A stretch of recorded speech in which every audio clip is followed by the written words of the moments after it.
ఇవాళ కవితమ్మ చేసింది. నేను జైలుకు పోను, నేను కడిగిన ముత్యము అని అన్నది. ఇవాళ లిక్కర్ స్కామ్ లో పోయొచ్చింది కదా తమ్మి. పోయేటోళ్ళు పోతారు, వచ్చేటోళ్ళు వస్తారు. కానీ అది సిబిఐ విచారణ తప్పకుండా జరగాలి.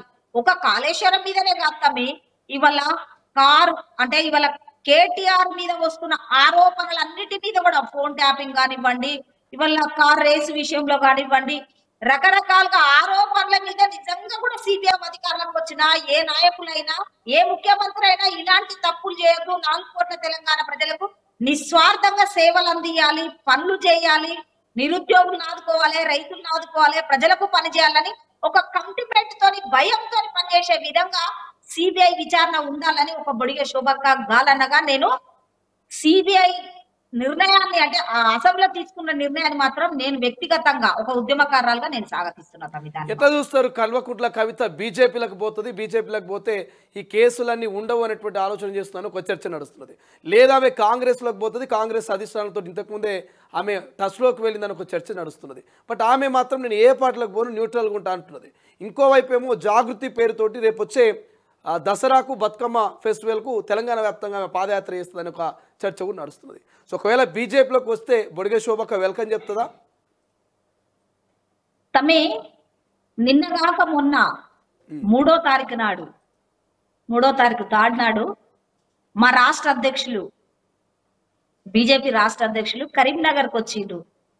మా ఇంటికి కూడా వచ్చిర్రు తమ్మి. నా కొడుకు పెళ్లి అయి ఉండే, మా కొడుకు కోడలు దీవించడానికి కూడా వచ్చిండ్రు. మా ఇంట్లోనే ప్రెస్ మీట్ పెట్టిండ్రు. అవినీతి ఆరోపణలు ఉన్న వ్యక్తులను మేము మా పార్టీలోకి తీసుకోం, మా పార్టీ దాన్ని యాక్సెప్ట్ చేయదు అని అన్నారు. అంటే కవితను కూడా అంటే కవిత కాదు ఎవరినైనా కూడా మా బీజేపీ పార్టీ ఆహ్వానించది. మాకు కవిత అవసరం లేదు, వాళ్ళు కల్వకుంట్ల అవసరం లేదు అన్నారు. బీజేపీ పార్టీ మాత్రం కవితను తీసుకోదు అనే విషయం బండి సంజయ్ గారు చెప్తుండ్రు, మా ఈటల రాజేంద్ర చెప్తుండ్రు, మా రాష్ట్ర అధ్యక్షులు చెప్తుండ్రు, మా అధిష్టానం మొత్తం కూడా చెప్తుండ్రు. కాబట్టి ఆమె బీజేపీ పార్టీకి రాదు. సరే కాంగ్రెస్ పార్టీకి పోతుందా ఉంటుందా అనేది మాత్రము ఇక అది కాంగ్రెస్ పార్టీలకి తెలవాలి, కవితమ్మ గారు తెలవాలి. ఇంకొకటి, బతుకమ్మ మీద సంబరాలలో పాదయాత్ర చేస్తారంటాను కదా కవిత. ఎందుకు పాదయాత్ర చేస్తావక్క? ఎందుకు పాదయాత్ర చేస్తావు? పాదయాత్ర చేయకు. నువ్వు పంచుకున్న పైసలు మా మహిళల అకౌంట్లు వెయ్యు, వాళ్ళ పిల్లల చదువులకు అక్కడికి వస్తాయి. నీ దగ్గర ఎన్ని ఉన్నాయో అవన్నీ కూడా ఈ 10 ఏళ్ల కాలంలో ఎంపీగా ఎమ్మెల్సీగా అడ్డమైన సారా దందాలు పెట్టి వచ్చినావు, లిక్కర్ దందాలు పెట్టినావు కదా. మిగిలిన ఏమన్నా ఉంటే ఎక్కువ తక్కువ మిగిలి ఉన్నాయి, విదేశాలలో పెట్టకు. మహిళలు రైతులు కష్టకాలంలో ఉన్నారు.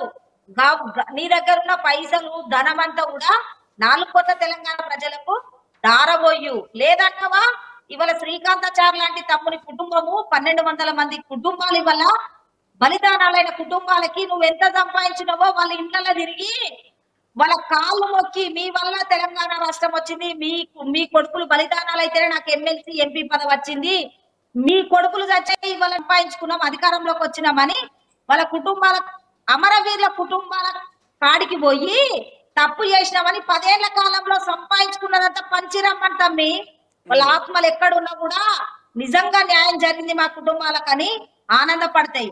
ఎవరి కోసం పాదయాత్ర చేస్తుంది తమ్మి? ఏం చేసిందని పాదయాత్ర చేస్తుంది ఈమె? ఎవరిని ఉద్ధరించిందని పాదయాత్ర చేస్తుంది ఈమె? ఎవరి కోసం తమ్మి ఈమె పాదయాత్ర? బతుకమ్మ చరిత్ర తెలియదా మాకి?